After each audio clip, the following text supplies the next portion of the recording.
Ndabashubuje mwese amahoro y'Imana bane namwe abakunzi ba Holiness Philadelphia. Ndabashubuje mu izina rya Yesu Kristo. Neza ko mukomeye. Abagwayi nabo nimwakire gukira mu izina rya Yesu Kristo. Amen. Uyu ni umwanya w'ijambo ry'Imana. Wowe mwene data ugiye kumviriza ubutumwa bwiza, ndakwinginze urangize ubwo butumwa. Yesu nashimwe cyane. Uyu munsi twasoma ijambo ry'Imana Petero wa mbere igice 3 ku murongo wa 3, turasimbuka duce tuja kwa 5 ariko ntago turangiza. Yesu nashimwe cyane. Yesu Kristo aradukunda kubera ko ashaka ngo tugume twumviriza ubutumwa bwiza, twame turi tayari tumurindiriye, kubera ko igihe cye kirasohoye, kiri bugufi, kiri hafi. Abamarayika bari mu kuvuza inzamba, barazifite mu ntoki, ariko wewe mwene data ni wewe Kristo arindiriye. Wewe uri mu uranyumviriza, wewe utari mu gakiza neza, ni wewe Kristo arindiriye kugira ngo wihane. Yamara umwami Yesu azaza nk'umujura, azaza gitumbuka. Mwene data, aho uri hose uba ukwiye kwama umwiteguriye, kugira ngo niyaza ntaza gusige. Haramarira niyamara gutwara ishengero, haramarira ko bazasigara mu isi, bazarira baboroge, nta numwe azabavana mu muriro. Mu Kristo, niba uzi ko uri murabivanga, wari ukwiye kwemera Kristo neza by'ukuri, kugira ngo ejo ntuzurire. Uko guhanura kwawe ntago kuzagukiza ejo, uko kuvuga ubutumwa kwawe ubivanga ntago bizagukiza ejo. Kandi ndakwibutse ko amazina bagwaye nk'akarorero representa, pasiteri, muhanuzi, ngo bita ngo ni apotre, ngo profete, ayo mazina ntago azagukiza ejo. Yamara yicara mu gakiza neza, ni wicare mu gakiza neza. Benshi muri ko murabivanga, ni mwihane by'ukuri. Reka ndakubwire ko mu ijuru ari heza. Mu ijuru ni heza cyane. Abazajayo barahiriwe. Mwene data, nuharanire ubwami bw'Imana, nuharanire kuzaja mu ijuru. Umwami Yesu yaravuze mu rugo kwa data hari amazu menshi, ngo iyo aba atariho ngo ababivuze. Reka dusenge tureke kurandira, hanyuma twibandanirize. Uwera Mana nyiri icyubahiro, icyubahiro ni icyawe kuko ari wowe gikwiriye. Uri Alpha na Omega, uri itangiriro n'iherezo. Habwa icyubahiro imbere y'abantu bose mu izina rya Yesu Kristo. Data wa twese uri mu ijuru, ndi imbere yawe, ngiye gukora akazi. Mwami Yesu, ndakwinginze data, umwuka wera amanuke maze ashigikire mu izina rya Yesu Kristo Nazareti.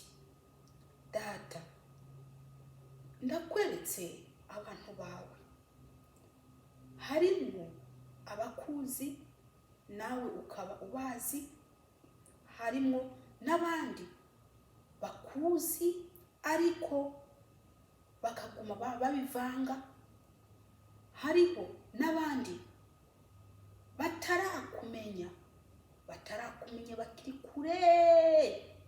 Ndakwinginze, ndagusabye mwami, mwabo bantu bakuzi kandi bakaba banabivanga bagakora ibyaha ubugira nkana kandi bazi ko ari ibyaha, ndakwinginze ubabohore, ubahe gukizwa neza, kubera ko ejo ntibazi bavuge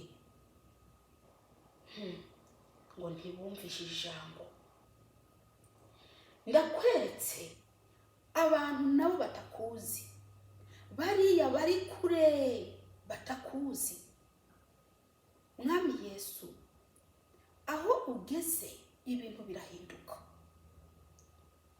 Ahantu hari umwijima ukagera haca hahinduka hakabona. Abo bantu batarakumenya bari mu mwijima, ndakwinginze ugende ubabohore. Data uri Uwiteka, warafashe abanyayisiraheli ubavana muri Egiputa, yamara hari ibyo wagiriye Farawo kugira ngo uze wiyerekane.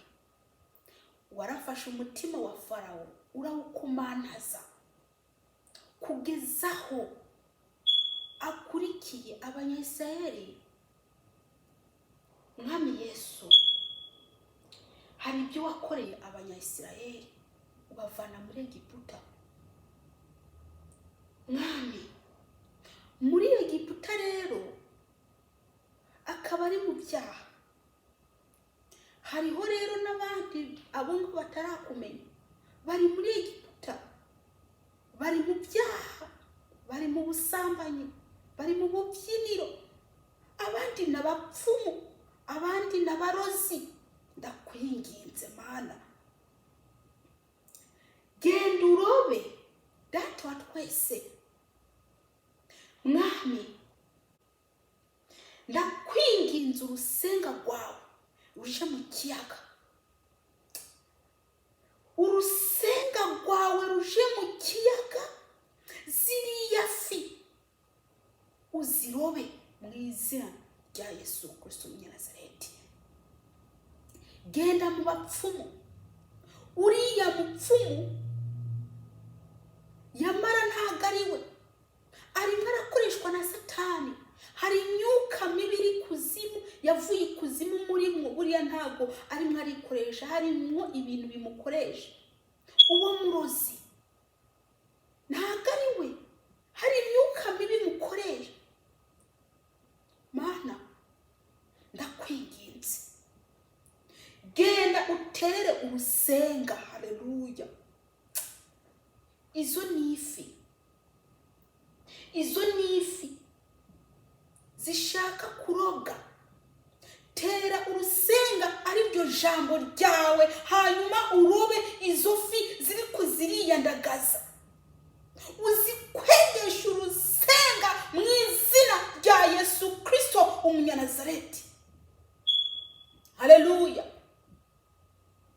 Genda mu mihanda, hari abakobwa bategereye abagabo, mu magambo make indaya. Izo zose ni samaki, ni ifi ziriko zirigerereza, zikeneye urusenga, zikarobwa, zikava hariya mu kiyaga. Haleluya. Ikiyaga kigeranwa n'isi, genda urobe ubakure mu isi, maze bave mu byaha, babohoke, kubera kuraje uje gutwara umugeni. Ndakwingiza Mwami, wigaragaze maze wiyerekane, uri gitangaza. Haleluya. Data, genda mu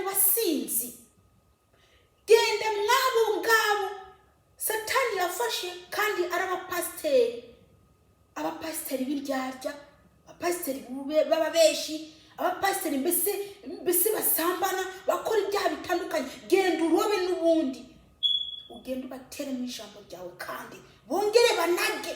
Barumye muri bo, barumye. Genda wongere ubanagishe mu izina rya Yesu Kristo Umunyanazareti.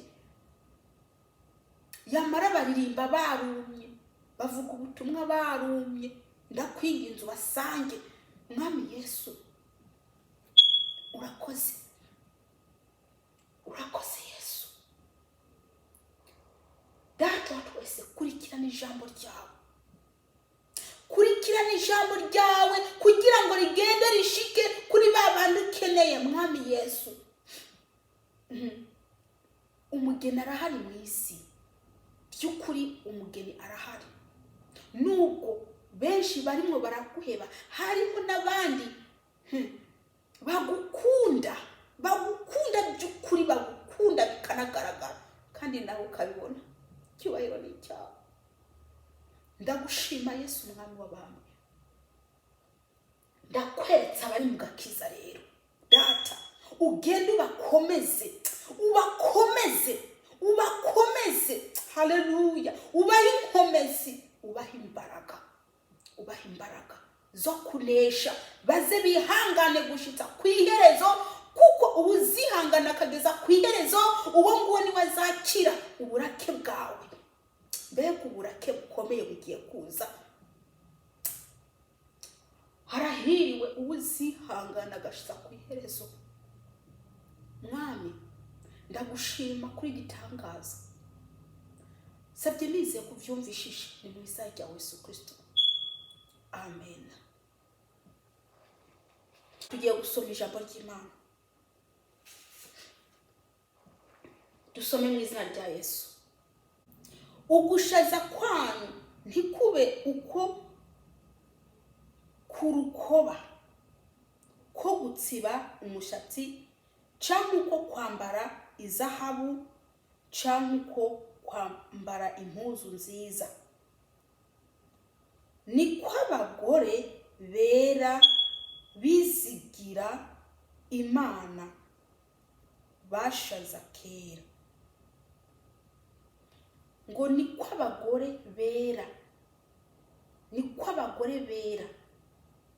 bizigira Imana bashaza kera. Yesu nashimye cyane.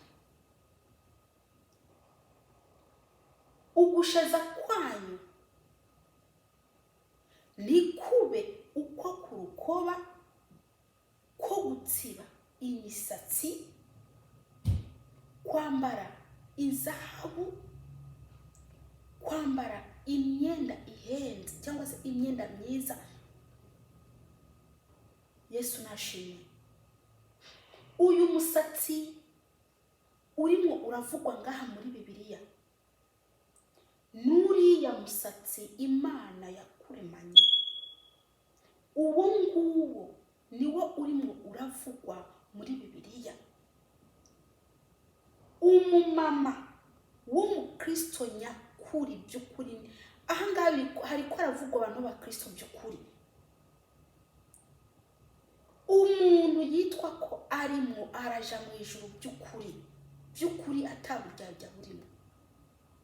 Niba ugisiba imishatsi urindyarya, ndakubwiza ukuri ko ico gituta ufite mwene data cavuye kuzimu kugira ngo gipinge Imana, kugira ngo gipinge Imana yo mu ijuru. Yesu natugire neza. Ngo gushaza kwanyu ngo nikube uko kurukoba. Yesu natugire neza. Urukoba ntikube uko kurukoba. Yesu nashimye. Bishatse kuvuga ko umubiri wawe nta kintu na kimwe ukwiye kujaho ikintu na kimwe cyitwa ko cohindura umubiri wawe. Utwo twose bisiga ku munwa, utwo twose twavuye ikuzimu. Ibyo bintu bisiga ino ku ngoyi, bagakatagura ingoyi, ibyo byose byavuye ikuzimu. Ni Satani yabizanye. Ni Satani yabizanye. Ayo mapudre yose mwisiga yavuye kwa Satani. Yaje kugira ngo asuzugure Imana. Ibyo bintu byavuye kwa Satani kugira ngo Imana niyatureba, Imana niyabareba ibabare. Ndakubwije ukuri, wisize pudre ntabwo wongera gusa ya sura yawe Imana yakuremanye. Ntabwo mwongera gusa. Wisize ibintu ku munwa ntabwo wongera gusa na wa muntu uri original. Ntabwo mwongera gusa. Ucuba uwundi muntu. Erega nawe urabibona iyo ugiye mu kiyo. Ese narinda kubikubwira mwene data? Urabibona iyo ufashe ifoto ukifotora utisize, hanyuma ugaca ufata ifoto wisize ukifotora naho nyine, izo foto ntabwo zisa. Yesu nashimwe. Ugushaza kwacu ntikube uko kurukoba. Haleluya. Ko gutsiba imisatsi bishatse kuvuga ko imisatsi yacu iri natirere. Umugeni wa Kristo akwiye kuja mu ijuru ari natirere. Umugeni wa Kristo akwiye kuzaja mu bwami bw'Imana ari natirere. Yesu nashimwe cyane. Mwene data, imisatsi iri miravugwa ntago ari ya yindi mwishira ko iriya n'inyamahanga ntizwe. Iri yavuye kwa Shetani. Ni Shetani yayizanye kugira ngo afate abakobwa n'abamama barimo baraja Isiyoni, kugira ngo ababuze pe, abakundisha iby'isi. Reka ndabibutse ko Satani mu ijuru ahazi. Satani mu ijuru arahazi. Arimwo aragerageza kugira ngo akubuze kuja mu ijuru. Niba udasambana yaragerageje ngo usambane bikanga, gutukana ukaba utagitukana, ukaba utagifite amaso yirari, ukaba utari n'umujura, ukaba utanica, ariko yagufashe ku bintu udashobora kumenya ko ari bibi, keretse ari Imana ibiguhishuriye, cyangwa se ukumva abariko barabyigisha. Yesu nashimwe cyane. Ibyo bintu byo ku mubiri bihindura umubiri, ibyo byose byavuye ikuzimu. Niba wisiga amavuta uyisize ukabona urabaye umuzungu, ayo mavuta ushaka uyate, ayo ntago ari meza ku mukristo. Mwene data, inzamba irashobora kuvuga umwanya wari wo wose. Umugeni wa Kristo akwiye kuba ari natirere. Inzara zawe zikaba ari natirere. Amatwi yawe niba wahora wambara amaherena, cyangwa se ubu ukaba ukiyambara, mwene data, kurute ibyo n'ibigirwamana by'inyamahanga wishize ko nibyo kwa Shetani. Ibyo byavuye kuzimu kugira ngo bigufate. Ibyo ngibyo bikubuze kuja mu ijuru. Yesu nashimye cyane. Mwene data, Satani ntagushukisha iby'isi. Mu ijuru ni heza cyane, mu ijuru harakayangana. Niwemere kwigumira uko Imana yakuremye. Hariho imyenda yadutse, imyenda, iyo myenda iva kwa Satani mwene data itandukanye nayo. Umubiri wawe ukwiye kuba uri natirere. Ku munwa guma uko Imana yakuremye, uri mwiza nacubaye, uri mwiza nacubaye. Umushatsi wawe wugumiza uko ngukuri, reka gushiramo igisuko. Mwene data, reka ndakugira inama, mukobwa mama, nimba ubona umushatsi wawe ukugora gusokoza, uzaze uwusokoza ukirimo amazi kugira ngo worohe. Hako umushatsi wakurimbura ugakubuza ijuru, mwene data ndakwinginze zuwusokoza harimo amazi. Reka ndakubwire, umwami Yesu arakunda umugeni we. Mu gihe abona ko hari ibintu bikikuriko bise bikikuriko kandi nawe utazi ko ari icyaha, Imana izakora uburyo bwaribwo bwose inyuza mu muntu maze aza kubwire kugira ngo ibikuri kutazi ko ari icyaha ubite. Imana ikuburire kugira ngo ntuzurimbuke. Yesu nashimye cyane.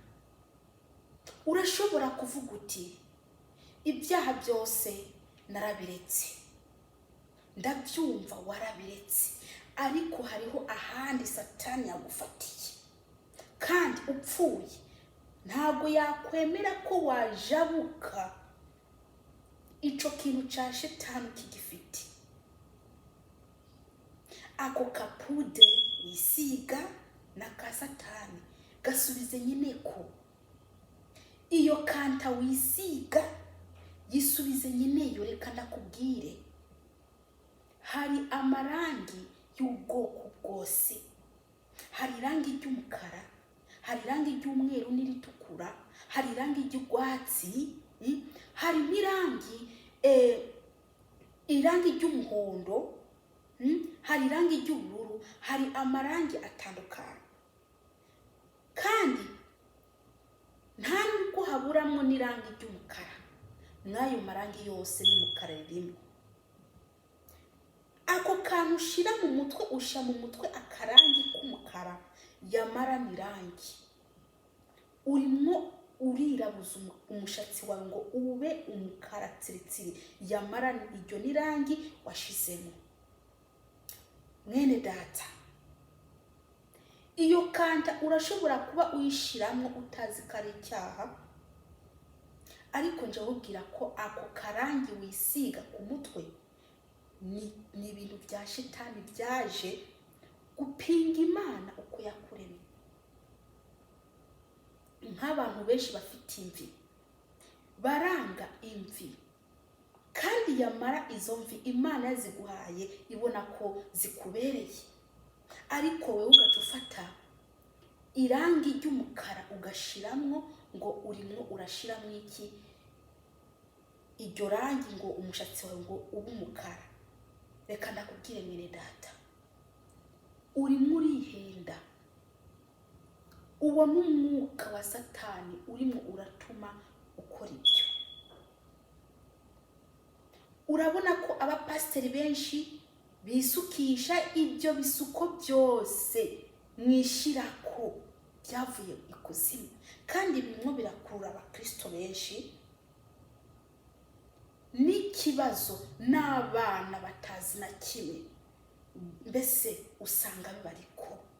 Amaherena usanga bariko. Reka nahubwire mama, mukobwa we, iyo sheni wishize mu izosi. By'ukuri iyo shene ni ikigirwamana ushize ku nzu y'umwuka wera. Ikigirwamana ushize ku nzu y'umwuka wera. Uno mubiri ubona uyu nguyu ni inzu y'umwuka wera. Ikintu cyari cyo cyose uzashira k'uyu mubiri cyanduye kizaba kiriko kironona inzu y'umwuka wera. Kandi mumenya ko ibyo byose byonona inzu y'umwuka wera byavuye kuzimu. Akamini kavuye kuzimu. Izo pasuwa mwambara zavuye ikuzimu. Iyo myenda yerekana amabere byavuye kuzimu. Iyo myenda usanga hano hose harangaye, ino hose ugasanga hararangaye, n'ino hose ugasanga harangaye ino. Ibyo byose byavuye kuzimu. Ayo mapataro mwambara mwene data, ayo yose yavuye ikuzimu. Yesu natugirire neza. Mwene data nshuti uri mu uranyumviriza, Imana yo mu ijuru inezezwa nuko wewe worimbuka. Imana yo mu ijuru irimwo irashaka wewe ko woja mu ijuru. Haleluya. Yesu nashimwe cyane. Gusa uwo nahanura yarakwiye kumenya ko Imana imukeniyeho ugukiranuka by'ukuri, ntabiryarya. Yesu nashimwe. Iyo myenda ifashe amabuno, iyo myenda igeze ku mavi, izo zose zavuye kuzimu. Umukristo nyakuri aba akwiye gusa nk'uko Imana ikeneye. Ariko reka ndakubwire ngo niwanga gukora ibyo umwuka wera agutegeka gukora, buriya urimo uraburirwa. Wewe ugifite igisuko ku mutwe urimo uraburirwa. Wewe ugifite irangi ku nzara urimo uraburirwa. Wewe ucambara isheni n'amaherena urimo uraburirwa. Wewe ucisiga irangi mu mutwe urimo uraburirwa. Wewe ucambara akabana, ukambara ipataro, ukambara mbese amapasuwa, muriko muraburirwa. Wewe ucambara umwenda ugaragaza amabere uriko uraburirwa, kubera ko ibyo byose byavuye ikuzimu. Mwene data, reka ndakubwiza ukuri. Urashobora kuba ufite umutima ku Mana ye ntubyemere, ariko ndakubwiye ngo genda ufate iminsi wisonzeshe uririre Imana. Fata iminsi 3 nubwo yaba 2. Ndazi ko Imana yo mu ijuru izakubwira uko umukristo akwiye kwambara n'uko umukristo akwiye kugaragara. Ijuru rirera, abazajayo nabo bakwiye kwera. Ijuru ni natirere, n'uwaturemye ni natirere. Bishatse kuvuga ko natwe twaremwe na natirere, dukwiye kuba natirere. Sinzi ko muriko murahumva. Twaremwe na natirere, nta givanze. Ni Imana iri natirere, nta gifite ubwibone, nta marangi yishirako, nta maherena yambara, nta kintu na kimwe kabisa yishirako. Imana ni natirere, twaremwe na natirere. Natwe dukwiye kuba natirere tukanezereza uwaturemye. Dukwiye kuba natirere muri twebwe, tukabana natirere no ku mubiri. Umutima wacu ukaba natirere, nta byaha birimwo, no ku mubiri. Inzu y'Umwuka Wera ntituyicafuze. Umukristo, umugeni wa Kristo akwiye kwisa, ntago akwiye gusa n'abandi. Reka ndababwire, indaya irafite ukwisa. Indaya irafite ukwisa. N'umuntu w'umukristo, umugeni wa Kristo akwiye kugira ukwasa. Yesu nashimwe cyane. Haleluya. Bene data muri ko muranyumviriza, ndabinginze zino nyigisho ndimo ndabaha muzifate seriye, ngo mugumye ibyo mwumvise, kubera ko ano magambo ejo azabacira urubanza. Ano magambo nimwo ndababwira, nimwayakengera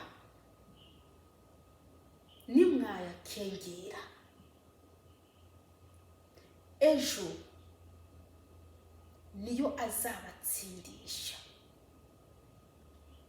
Ejo harageze, umwami Yesu araje, aje gutwara abiwe.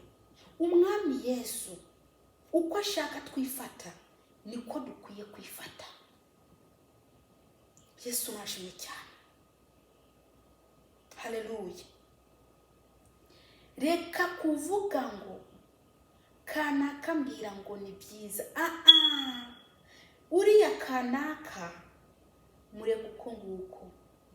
Wewe agakiza kawe nugashake wewe ku gatwe kawe. Uwo nguwo ari ku ruhande, reka agakiza nugashake wewe ku mutwe, ku gatwe kawe. Yesu nashimye cyane. Haleluya. Abantu ba kera b'abamama, abantu bishira ko ibirangi bari indaya, abambara amaherena bari indaya, abisukisha bari indaya. Ariko yamara turi umugeni wa Kristo, dukwiye kwica turindiriye umugabo wacu ari we Kristo, tumurindiranye igishika. Yesu nashimye. Haleluya. Mwene data,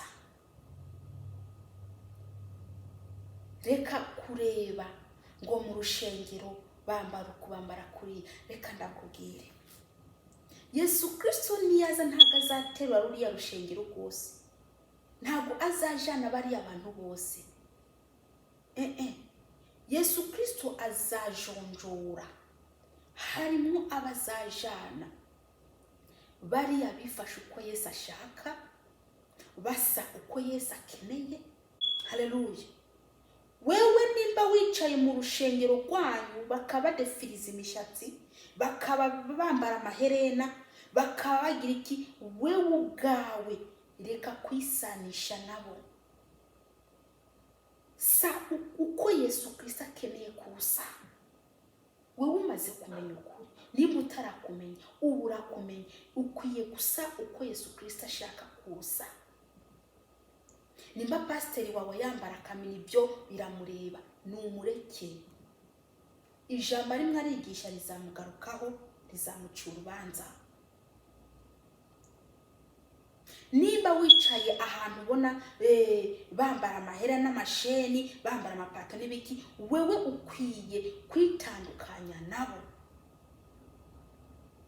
Rino jambo kwitandukanya nabo ibyo bakora ntabwo bikora. Wewe kora ibyo Yesu Kristo ashaka gukora, kuko uba uri umugeni we. Uba uri umugeni we. Haleluya. Wewe uri umugeni wa Kristo, ukwiye gukurikira Kristo. Bariya nubareke. Nubareke. Ngo nugwanfu nururo. Nugwanfu ruri mu ruro. Ruri mu ruro mbese. Hazagera igihe ugwanfu barufate barufunge, barute, barutwike. Ururo, imbuto nziza bazishirehe mu bigega. Mwene data, ntuze wongere kuvuga ngo aho nicaye ngo bameze uko bameze kuriya. Wewe sa uko Yesu Kristo akeneye kusa. Kiranukira Imana, ja kure y'ibyaha, ku mubiri uba ukiriye kabisa. Imyambaro wambaye, ambara imyambaro ya Gikristo. Umubiri wawe use nk'uko Imana ikeneye rwose, ntago uri mubi. Abandi ubareke bidegembye, barya iby'isi, babihage, bongere bisubirize, bafate ibintu byose by'isi babyishiremwo. Ubareke bafate amavuta y'ibitukuza, washaka bazibase nk'abazungu. We ubareke, wicecekere. Wicecekere, ugume ukiranukiye Imana hariya nyine. Yesu nashimwe cyane, kuko umaze kumenya ukuri. Yesu Kristo yaravuze ubutumwa bwiza, hari abamwemeye n'abamwanze. Iyo umuntu avuze ubutumwa bwiza, arabuvuga akigira. Iyo ni imbuto umuntu abateye. Ndarangirije aha. Imana yo mu ijuru nibagiye neza. Dusenga Imana.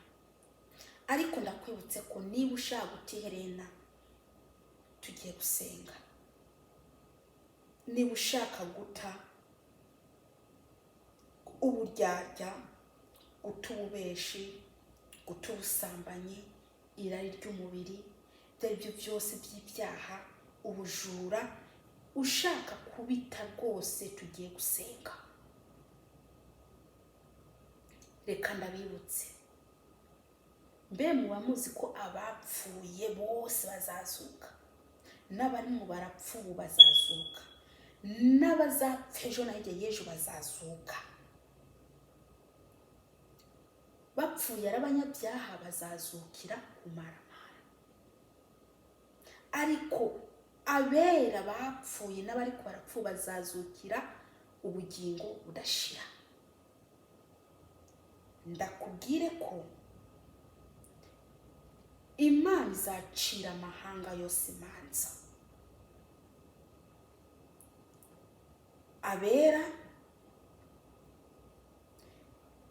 ubwoko butandukanye, abagufa barebare, abazungu, rwose abo bose Imana izabacira urubanza.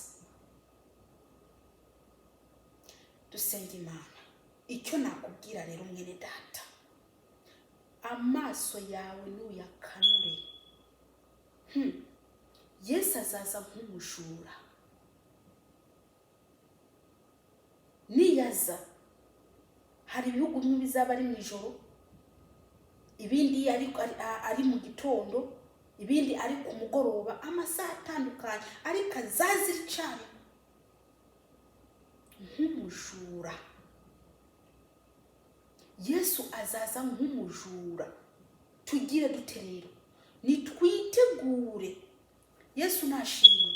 Tumwitegurire umwami wacu Yesu Kristo. Tumwitegurire. Yesu nashimwe cyane. akamini nujugunye, ipataro jugunya. Reka kuvuga ngo ngiye mba ahantu hakonje. Reka ndakubwire, ngiye aho nkora harakonje, ariko nambara ijipo n'amasogisi. Kandi ntaco mbaye, murabona ko ndikunda hubiri, ndikunda vuga ubutumwa bw'Imana. Ntaco mbaye, murayibona, ntago ngwaye. Mwene data, Imana yarampaye kubishobora. Wewe ni wowe itashoboza. Ureke kuvuga ngo sindabishoboye kuko harakonje. Nanjye nkorera ahantu hakonje, ariko Imana yarabishoboje. Sinjye nabishoboye. Iyaba njye sinari kubishobora, ariko kubera Kristo Yesu yarabishoboje. Kandi yandinze indwara.